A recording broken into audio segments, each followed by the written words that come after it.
अगर थोड़ी देर के लिए आप बलियावी को सुनने के लिए अपने आप को तैयार कर लो तो 15 से 20 मिनट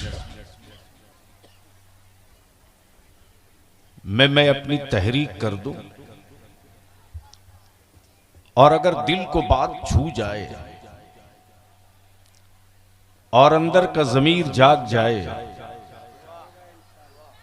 मावों के दूध की गैरत का एहसास हो जाए, मस्जिदों के हुकूक याद आ जाएं, मुस्तफ़ा के इज्जतों नामूस का ख्याल आ जाए और करबला वालों से वफादारी का एहसास मरा नहीं जिंदा है, तो अब तकरीरें सुनने का दौर खत्म हो गया, अब काम करने का वक्त आ गया। ए बाबू, ए प्लीज बैठ जाओ। ये मां बहनें जो टहल रही हो, बैठ जाओ। इधर बहुत जगह है, आकर बैठ जाओ। घूमने के लिए आई हो तो माफ कर दो, अल्लाह के वास्ते तुम्हारी कोई जरूरत नहीं। तो क्या बलियावी से सुनने का इरादा है? कितने लोगों का? उठा के रखो। स्टेज के लोगों का तो उठा लियो, तो उठाए रखो। चारों तरफ से एक ही सदा आनी चाहिए, लब्बैक या रसूल अल्लाह, लब्बैक या रसूल अल्लाह, लब्बैक या रसूल अल्लाह, लब्बैक या रसूल अल्लाह। ये नारा कभी बदअकीदा नहीं लगा सकता।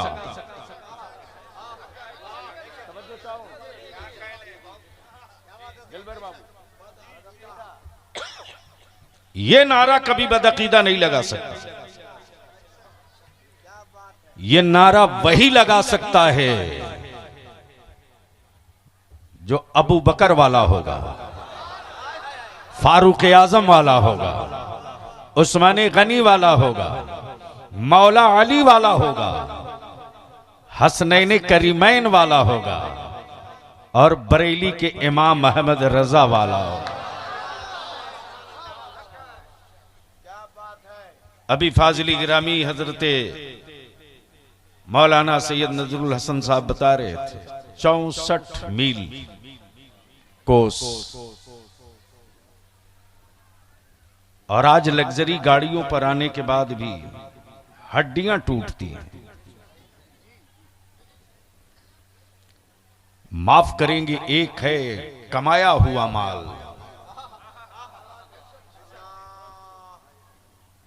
एक है कमाया हुआ माल, एक है पाया हुआ माल। जिन बेटों को बाप का कमाया हुआ माल मिला है, उन बेटों को बाप की कमाई हुई दौलतों के लुटने का कोई दर्द नहीं होगा।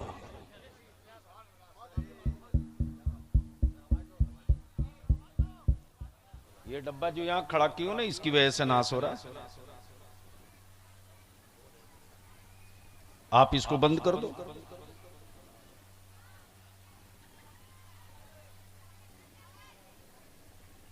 बाप की कमाई हुई दौलत को बेटा बर्बाद करता है, दर्द नहीं होता।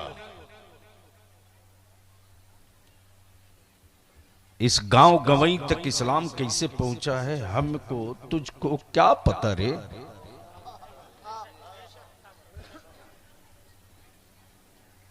जब अमीर हमजा का कलेजा चबाया गया ना, तब इस्लाम आगे बढ़ा।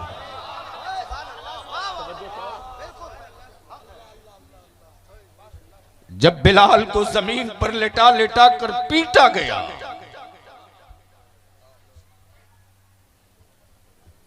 कोड़े बिलाल की पीठ पर गिर रहे थे, सफर इस्लाम कर रहा था। खानदान बद्र में लूट रहा था, इस्लाम आगे बढ़ रहा था। खेमे करबला में जल रहे थे, इस्लाम का उजाला जमाने में दिख रहा था। इसलिए आज बलियावी की थोड़ी सी कड़वी गुफ्तगू बर्दाश्त कर लीजिए। और नकीब इजलास फाजिल गिरामी हजरत मौलाना जमाल अख्तर साहब, शायर इस्लाम जनाब दिलबर शाही शरीक सफर रहे,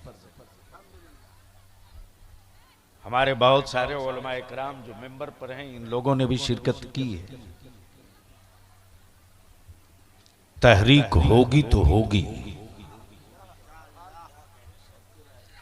जिस तरह मुअज्जिन 5 वक्त ईमान वालों को आवाज देता है, तुम सुनो न सुनो,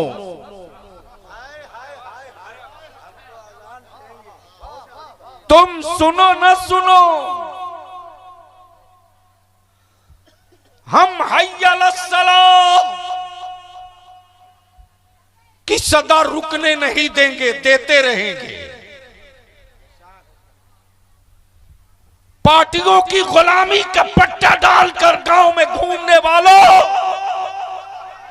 तुम सुनो ना सुनो, मैं अपनी औलादों के मुस्तकबिल की सदा लगाते रहे।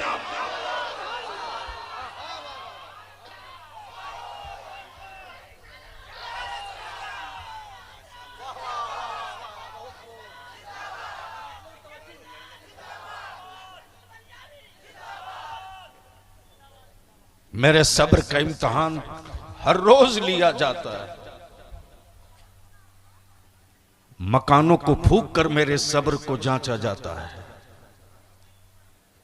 मेरी औलादों की मॉब लिंचिंग करके मेरे सब्र को टटोला जाता है। नबी की इज्जत और नामूस के लिए बच्चे रांची में निकले तो हुकूमत के वर्दीधारी गुंडे AK-47 से मेरे बच्चों को गोलियां मारकर मेरे सब्र को टटोला जाता। मेरे बच्चे गोलियां खाते रहे, हम सब्र किए। मकानात मेरे फूके हैं, हमने सब्र किए। मेरे बच्चों की लिंचिंग हुई है, हम सब्र किए। लेकिन जहां मेरे नबी की इज्जत का सवाल आ जाएगा, ए मौलाना, यही देखकर मौलवियों को हमारे बच्चे आवारा बन रहे। वो समझ रहे हैं कि मोबाइल में कोई बहुत बड़ी चीज है, तब मौलवी 24 घंटा लगा हुआ है।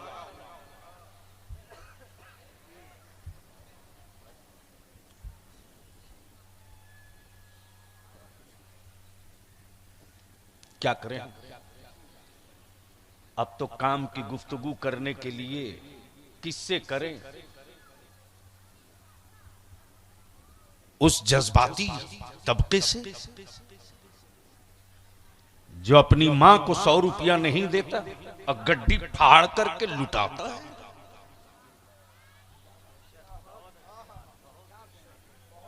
क्या उनसे बात की जाए जो अपने पड़ोस के दीवार की जवान बेटियों का दर्द नहीं सुन पाता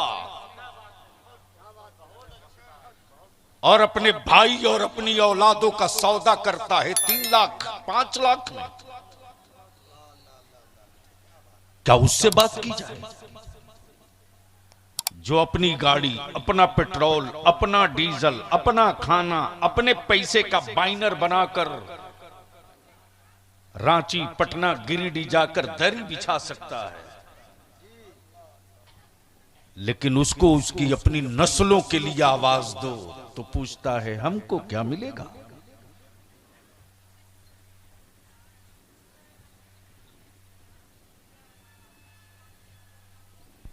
अगर हमारे मसाजिद के अइम्मा थोड़ा सा जाग गए और गांव के सदर और सिगरेटी थोड़ा सा होश में आ जाए तो 2 रकात की नफिल अगर नियत बांध लेंगे, अमा जब चंद घंटों के लिए एक इलाके का किसान सड़क पे बैठ जाए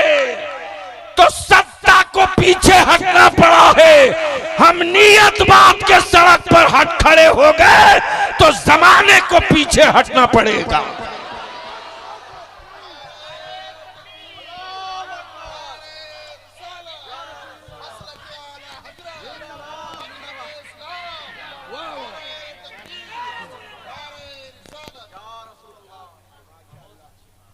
लड़ाई तो होगी, तुम साथ रहो न रहो, इसलिए कि मैं जानता हूं कि ये जंग सबके नसीबे में नहीं है।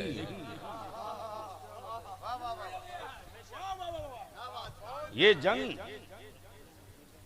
सबके नसीबे में नहीं है। अगर ये जंग सबके नसीबे में होती तो करबला में सिर्फ 72 नहीं जाते। किनके बीच बोले हम? अब तो बोल दो, ओए जोर से बोल दो, चारों तरफ से एक आवाज होकर जोर से बोल दो। तब मैंने मौलाना नजरुल हसन साहब से कहा कि सुनिए, बहुत हो गया। आदमी बीमार पड़ता है, ब्लड कम हो, ब्लड कैंसर किसी को हो तो हर महीने ब्लड पूरे बॉडी का निकाल कर दूसरा ब्लड डालना पड़ता है। बोलो सही है कि गलत? अरे जोर से बोलो ना। और अगर डायलिसिस पर कोई पेशेंट चला गया, किडनी डैमेज है, तो उसकी बॉडी का सारा पानी एक पाइप से बाहर निकाला जाता है और दूसरे पाइप से उसकी बॉडी में नया और फ्रेश पानी डाला जाता है। क्यों? क्यों? जिंदगी बचाने के लिए। तवज्जो चाहो, तवज्जो चाहो, तवज्जो चाहो दिलवर बाबू।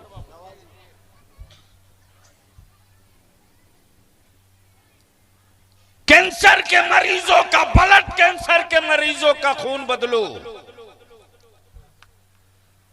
तो कुछ दिन जिंदगी सफर कर ले। किडनी पेशेंट को डायलिसिस पर लाकर कुछ दूर, कुछ दिनों तक उसको आप सेहतमंद रख सकते हो, जिंदा रख सकते हो। लेकिन याद रखना, खून बदल देने से मरीज की नस्ल नहीं बदलती। तवज्जो चाहो, तवज्जो चाहो, तवज्जो चाहो। खून बदल देने से नस्ल नहीं बदलती। इदारे शरिया की तहरीक बेदारी का यही मकसद है कि अब हम अपनी बीमार कौम का खून नहीं बदलेंगे, अब हम अपने बच्चों की नस्ल बदल देंगे और हम उस नस्ल को लाएंगे जिसकी आंखों में अली का खुमार हो, जिसके वजूद में हुसैन का इशार हो, जिसके बाजुओं में उमर का किरदार हो, जिसके घरों में सैयदा फातिमा की सखावत हो, जिनकी बेटियों में सैयदा ताहिरा फातिमा ज़हरा की गैरत व हया हो, और जिसके दिलों में मसलके आला हजरत का जलता हुआ चिराग हो, और जिसके वजूद की हर सांस में, हर सांस में, हर सांस में गुंबदे खजरा का तकद्दुस हो, और उसकी जिंदगी का सिर्फ एक मकसद हो, या रसूल अल्लाह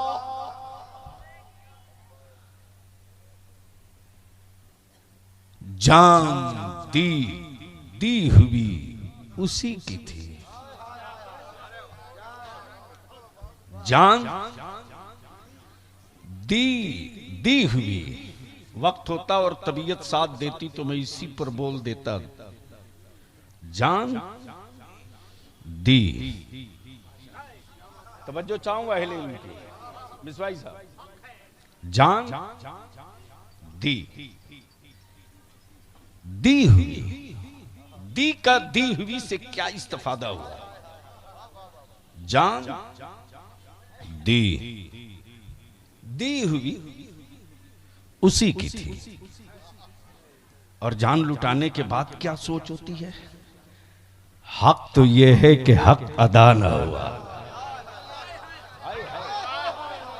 हक तो यह है दी दी हमने जान दी दी हुई उसी की थी। तवज्जो चाहूं जमाल बाबू दिलबर भाई। जान दी दी हुई उसी की थी। जान दी हुई उसी की थी। देने के बाद कहता है हक तो ये है। देने के बाद कहता है हक तो ये है कि हक अदा न हुआ। गोया इसके पीछे का जो तेवर हो वो ये बोल रहा, मेरे परवरदिगार ये तो तूने एक जान दी, अगर हर सेकंड जान दे तो मैं देते रहूंगा, यही कहते रहूंगा। हक तो ये है कि हक अदा न हुआ। हक तो ये है कि हक अदा न हुआ। हक तो ये है कि हक अदा न हुआ। हक तो ये है कि हक अदा न हुआ।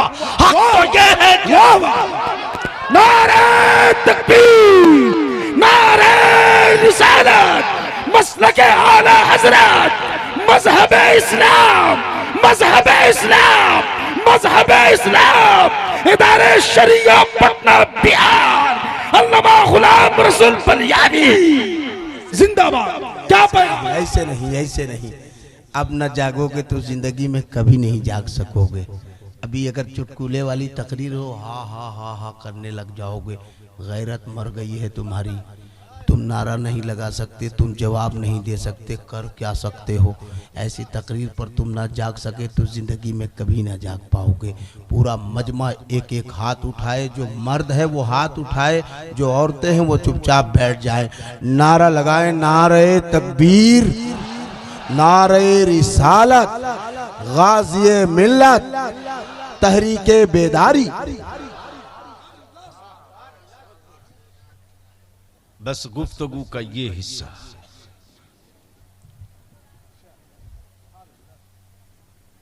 हक तो ये है कि हक, जोर से बोल दो, हक तो ये है कि हक। तवज्जो चाहूं हक तो ये है कि हक। एक वफादार और लायक बेटा अपनी मां की खिदमत करता है, और खिदमत करते करते जब मां साथ छोड़ देती तो आखिर में बेटा कहता है क्या करें, कोशिश तो बहुत की, जमीन भी बिक गई, जायदाद भी बिक गई, सब बेच दिया, उसका हमें कोई मलाल नहीं, उसका हमें कोई मलाल नहीं। अफसोस ये है कि बेटा होने का हमने हक अदा नहीं किया। बेटा होने का हमने हक। मेरे अजीज,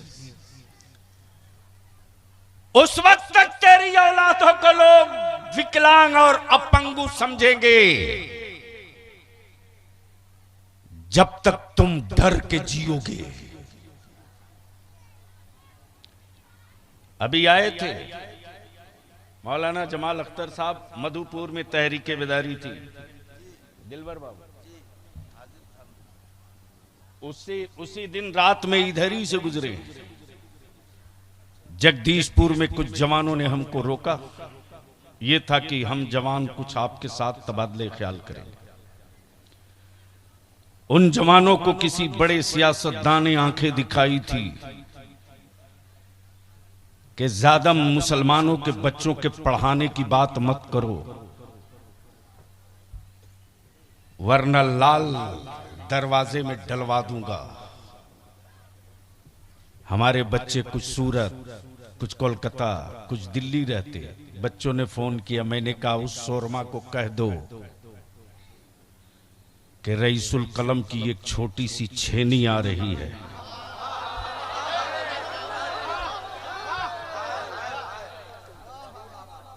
कह दो है हिम्मत तो आवे, हुकूमत उसकी है बोलो आवे। पावर में है वो यहां बोलो आवे। उसके आने की तो हिम्मत नहीं पड़ी, लेकिन पर्दे के पीछे से एक पीसीसी और चापानल का दलाल आवाज दे रहा।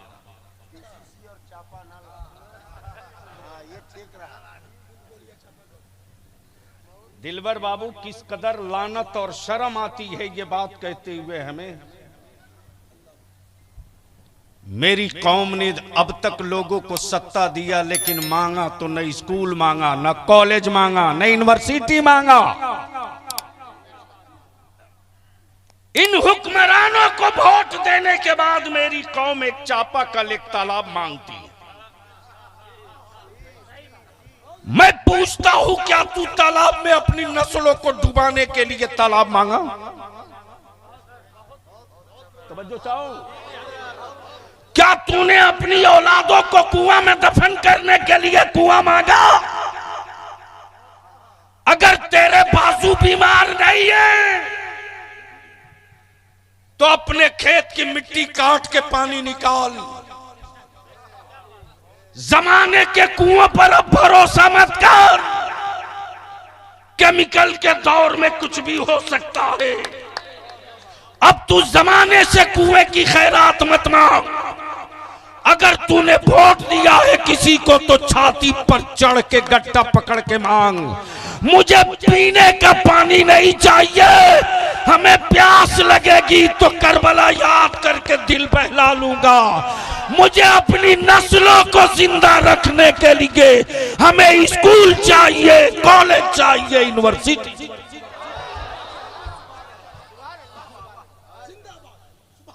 ये बातें तुझको कौन बताएगा?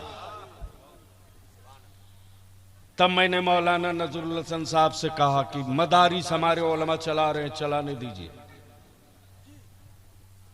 हम जानते हैं कि मेरी कौम पीरों की जबान समझती है, आलिमों की नहीं समझती। मेरा आलिम अपनी पीठ पर सीमेंट की बोरिया लेकर मस्जिदों की तामीर के लिए शहर में गुजर सकता है, लेकिन मेरी कौम आगे बढ़कर यह नहीं कह सकती कि हजरत आप दे, मेरा कांधा होगा। लेकिन माफ करना, मैंने देखा मौलाना जमाल साहब कि अपने बाल बच्चों को छोड़कर मजदूर की तरह लोग न जाने कहां कहां लगे हुए हैं किसी की हवेली बनाने में। लेकिन यह भी बलियावी जानता है कि जन्नत की चाबी बेचने वालों, तवज्जो चाहो, जन्नत की चाबी बेचने वालों, तुम्हारी अपनी खुद की कोई पक्की नहीं है, लेकिन बांटे जा रहे हो। मिसबाई साहब, मैं भी चाहता था एक जन्नत खरीद लूं, लेकिन सोचता हूं कोई बहलोल दाना मिले जब तो खरीदूंगा।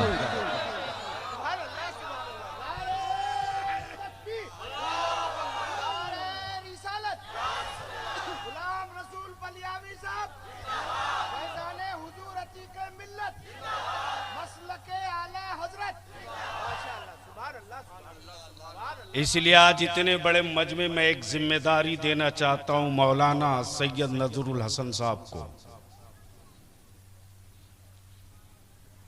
अगर पैरों में कांटा चुभने का खौफ हो तो मेरा शरीके सफर मत बनिएगा। हम अपने उलमा से कहते हैं कि अगर कांटों के चुभन से खौफ ज़दा हो तो बाहर मत निकलो। हां, अगर कील पर दौड़ने की तमन्ना हो तो चलो रईसुल कलम की राह चल पड़ते। हमने कहा है इनसे, कि इस पूरे इलाके में हमारे बच्चों की पोजीशन देख लीजिए, बेटियों को देख लो। बड़ी मुश्किल से 5-10 गांव में मिला दो तो शायद 25-30 बच्चे हाई स्कूल पास मिलेंगे। बोलो सही है कि गलत है? अरे जोर से बोल ना। माफ करना, यह कड़वा सच है। अगर हमारे मदरसे ना होते और मुसलमान तेरा मुठिया का चावल ना होता तो आज मेरे गांव में, मेरे मोहल्लों में शायद कोई उर्दू बोलने वाला भी ना होता। जमाने को बलियावी के न चेहरे से, न जिस्म से, न बाजू से, न ताकत से, बलियावी के किसी हिस्से से किसी को डर नहीं लगता। लेकिन कुफ्र को इस्लाम और कुरान से बहुत डर लगता है। तब मैंने इनसे कहा, आज से करीब 1 साल से मैं इनके पीछे पड़ा हूं। पहले वाली गरीबी अब नहीं है रे। 2005 में आए थे ना हम, 6 में सदर साहब है ना। हाँ? अब तस्लीम रजा के गांव का नाम ही हम भूल जाते हैं तो हम क्या करें?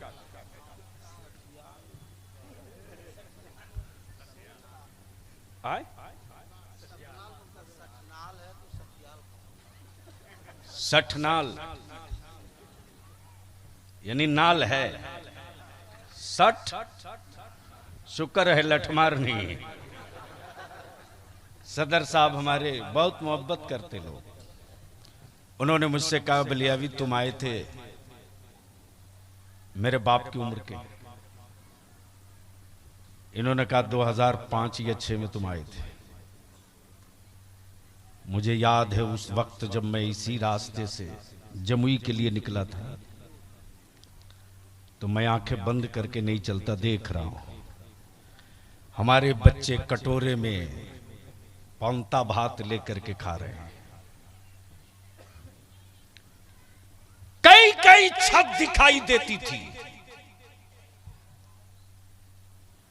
कई कई अच्छा मकान नजर आता था। किसी किसी के दरवाजे पर उस जमाने में या तो राजदूत मोटरसाइकिल या टीवीएस। आज गांव में जो दरवाजे 4 चक्का ये नहीं, खेंदड़ा बिछौना जो था। लेकिन मैं तुझसे पूछता हूं, मेरी कौम के जवानों बुजुर्गों, बताओ अपने जमीर पर हाथ रखकर, जब अल्लाह ने मकानों की शक्ल बदल दी, सोने का बिस्तर बदल दिया, खाने की नेमतें बदल दी, तो क्या तेरी नस्लें नहीं बदलनी चाहिए? अरे जोर से बोलो, नहीं बदलनी चाहिए? जोर से बोल, नहीं बदलनी चाहिए? जोर से बोलो, नहीं बदलनी चाहिए? कैसे बदलोगे?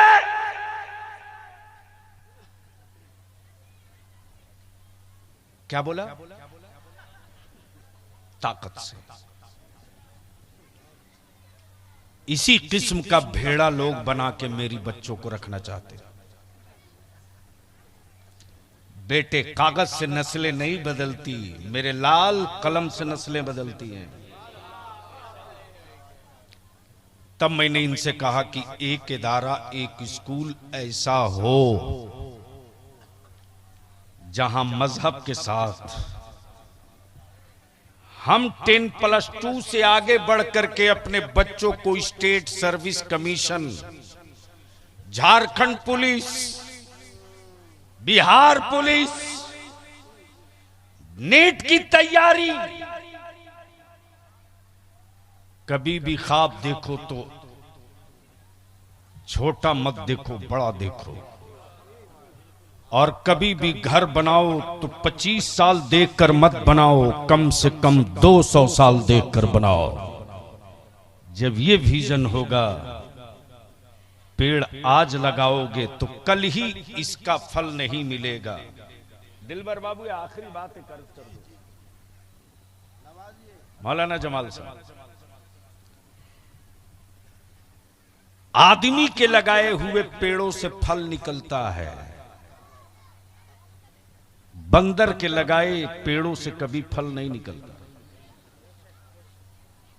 अब आप कहेंगे क्यों?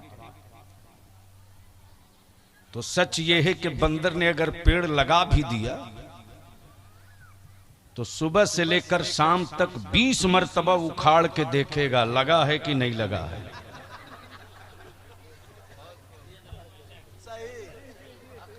मेरी बात समझ में आ रही है तेरे को? अरे जोर से बोलो ना, आ रही है? 20 मरतबा उखाड़ के देखेगा लगा है कि नहीं लगेगा। यानी वो शाम तक उसको अधमरा जब तक नहीं करेगा उखाड़ के देखते रहेगा। इस किस्म के लोग हमारे मुआशरे में भी हैं। जब किसी मिशन की बुनियाद पड़ती है तो फल शाम तक नहीं आता है, तब तेरा बलियाबी हाथ जोड़ के कहता है अल्लाह के वास्ते रोक सकते हो तो रोक दो। दिलबर बाबू 15 दिन पहले बलियाबी 24 घंटे तक होश में नहीं रहा, रोते रहा। मौलाना नजरुल हसन रात को 2:30 बजे मेरे मोबाइल पर आधा दर्जन मिस कॉल था। मिस भाई साहब मैं फोन नहीं उठा सका था। जब स्टेज से उतरा गाड़ी में बैठा हूं तो मैंने मोबाइल चेक किया तो लगातार मिस कॉल। मुझको लगा कोई जरूर बड़ी मुसीबत में मेरा पड़ा है। जब ये 2:30 बजे रात को इतना कॉल किया है, फोन लगाया तो एक बच्चा फोन उठाता है, बोला हजरत सलाम अलैकुम। सिसकियां ले रहा। मैंने कहा बेटे हुआ क्या, बोलो। बोला मेरी बहन की बारात आई थी, लगभग 150 लोग थे। रात को 20 आदमी का खाना घट गया। मेरे अब्बू कर्ज लेकर के मेहमानों की जियाफत का इंतजाम किए थे। लड़के के बाप ने कह दिया मैं किस भिखमंगे के यहां अपने बेटे का निकाह कर रहा हूं जो मेरे मेहमानों को एक वक्त खाना न खिला सका। हजरत मेरे अब्बा ये सदमा बर्दाश्त नहीं कर सके और उनका हार्ट अटैक हो गया। अभी मैं हॉस्पिटल में हूं। मैंने कहा बेटे किसी लड़के को भेजो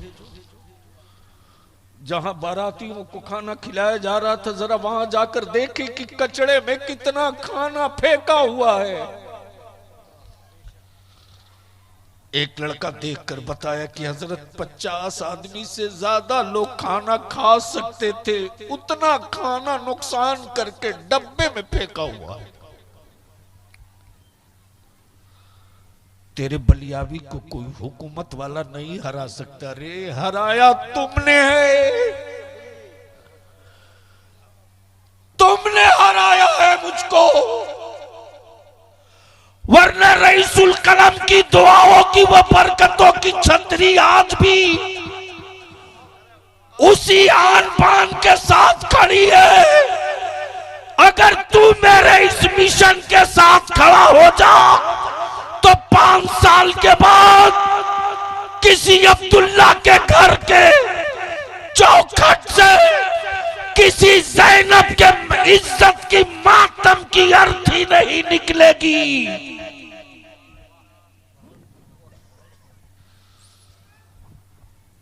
नहीं निकलेगी। तब बलियाबी ने महसूस किया कि मैं अपनी कौम से पूछूंगा कि बता इस कत्ल का मुजरिम कौन है। इसलिए आज के इस तारीख साज अतीक मिल्लत कॉन्फ्रेंस से मैं आपसे विनती करके कहूंगा, चाहे जिस गांव के हो, गांवा के हो, सतगांवा के हो, काला पहाड़ के हो, कहीं के भी हो, अगर चाहते हो अपनी नस्लों को बदलना तो हर गांव के जवानों मीटिंग करो, आपस में मीटिंग करो और तय कर लो कि मैं अपने गांव में उस बारात को नहीं आने दूंगा जिस बारात में डीजे बाजा हो। उस बारात को अपने गांव में दाखिल नहीं होने दूंगा। माशाअल्लाह। मेरे गांव में अब बाजा बजा कर कोई बारात नहीं लाएगा। आना हो तो मुस्तफा की नात पढ़ते आ, मैं इस्तकबाल करने। नारे तकबीर, नारे रिसालत, मसलके आला हजरत फैजाने हुजूर अतीके मिल्लत हजरत अल्लामा गुलाम रसूल बलियावी। माशाअल्लाह। बोलो ये ऐसा मुमकिन है? कर सकते हो? अरे बोलो ना, कर सकते हो? कितने लोग कर सकते हो? जरा हाथ उठा के बताओ मेरे को। ये जो खड़े हैं, वो जो किनारे खड़े हैं, जो पीछे खड़े हैं बैठे, अरे पूरा दोनों हाथ उठा मर्द की तरह उठा के रखो, उठा के रखो। क्या डीजे गाजा बाजा वाली बारात को अपने गांव में दाखिल होने दोगे कि रोकोगे? जोर से बोल के बता। दाखिल होने देगा कि रोकेगा? दाखिल होने दोगे कि रोकोगे? नीचे करो। बारात ले जाओ, लेकिन अल्लाह के वास्ते किसी बच्ची के बाप के मौत का सबब मत बनो। और खाना खाता है मेरा अजीज, तो उतने ही लेना जितना तू खा सके। तू किसकी इज्जत से खेल रहा है? आज तू किसी दूसरे गरीब की बेटी के बाप की आबरू से खेलेगा ना, तो याद रखना कल तेरी भी बेटी होगी और तेरी भी इज्जत से कोई खेलने वाला है। तो मैंने तो अपनी जिम्मेदारी अदा कर दी। मैं चाहता हूं कि जो अगला हमारा तामीरी मिशन है, कितनी जमीन है हो गई अभी तक?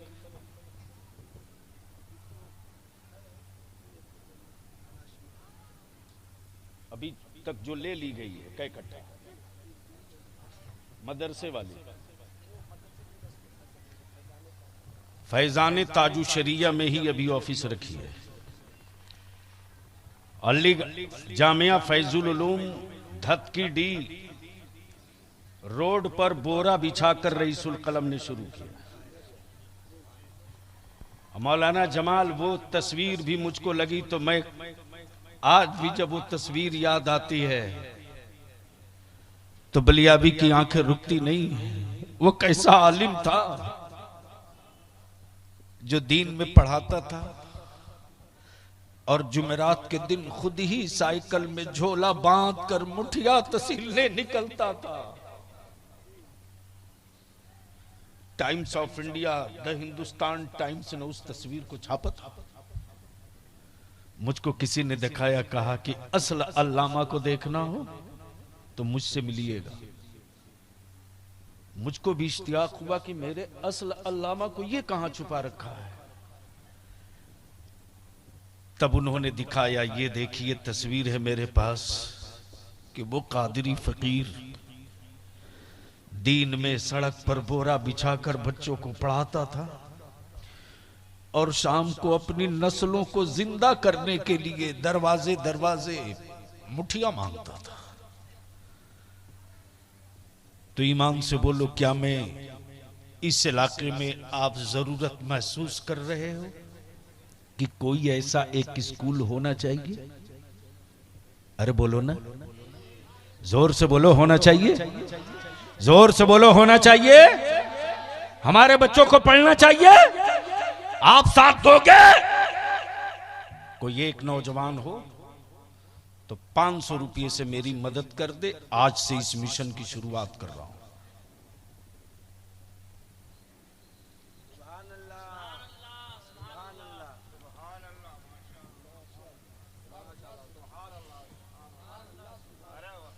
मैंने आवाज दिया है, आने दीजिए, रास्ता दीजिए।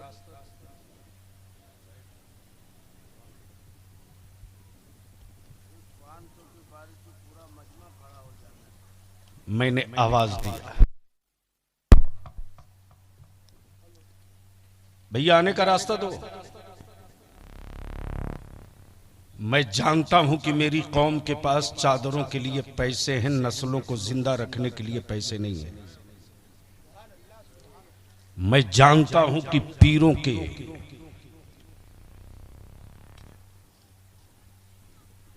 खिदमत के लिए पैसे हैं, अपनी नस्लों को इज्जत के साथ जिंदगी गुजारने के हौसले पैदा करने के लिए पैसे नहीं है। मैंने आवाज दिया है, सुभान अल्लाह। माशाअल्लाह, ये एक नौजवान 100 रुपया लेकर आया है। 100 रुपया नहीं, 10 लाख है। 1 मिनट के लिए अपनी जगह से उठो। बलियावी अपने बाप और अपनी औलाद की हवेली के मिशन का आगाज नहीं कर रहा है, आपकी नस्लों के मुस्तकबिल की आज बुनियाद डाल रहा है। अल्लाह ने सेहत के साथ रखा तो अनकरीब जेलों का सफर तो मुकद्दर है। जमीन खरीद न सके तो यूं ही बांस गाड़ के कब्जा हम भी करने की हिम्मत रखें। सुभान अल्लाह। एक दिलवर बाबू ने भी 1 मिनट के लिए अपनी जगह उठो और जिससे जो बन पड़े, जिससे जो बन पड़े